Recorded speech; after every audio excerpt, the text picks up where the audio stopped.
Hai semua, terima kasih. Kita jumpa lagi. Terima kasih yang sudah share dan juga subscribe. Terima kasih. Sekarang kita masih lagi di kampung. Bila cuti kita pergi kampung lah macam tu. Jom kita tengok aktiviti saya di kampung. Cabai ada banyak.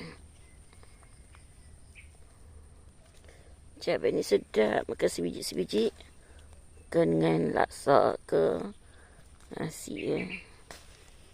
Sambil tu tengoklah bunga ciptaan Allah. Segokan.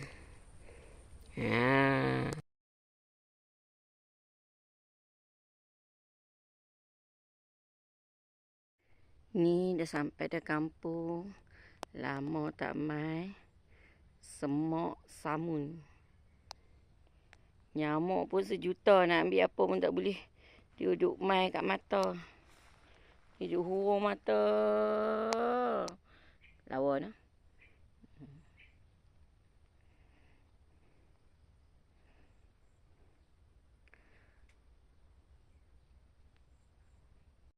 Bawah ni ada tanah baja.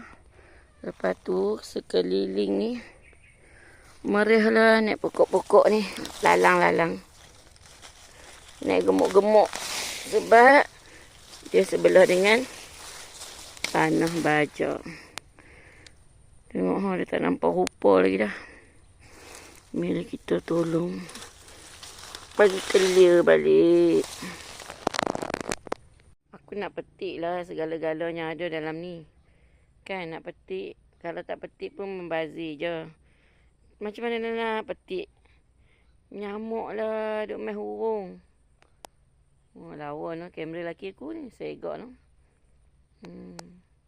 Nyamuk ni kan. Astaghfirullahaladzim. Fuh. Ada dah doa-doa. Jumping nyamuk. Ni silap-silap lagi aku yang kena malaria. Aku nak bakar sampah supaya nyamuk lari. Tapi nak bakar sampahnya. Malam tadi hujan kot. Lepas tu dah tak boleh dah nak bakar sampah. Semua daun-daun ni kering. Daun-daun kering, daun ni basah. Tapi kalau hang tak bakar sampah, ya Rahman, punyalah nyamuk berlambak. Nak menguik pun tak boleh, nak bergerak pun tak boleh. Dia duduk main dekat mata. Macam-macam pokok ada. Pokok jambu, pokok kari, pokok daun lemuni, pokok betik, pokok ajinomoto pun ada. Ni sebelum. Tadi dekat sini pun penuh ni. Lepas tu kita dah cabut-cabut dah. Nyamuk pun dah main balik dah. Api tadi pun dah terpadam.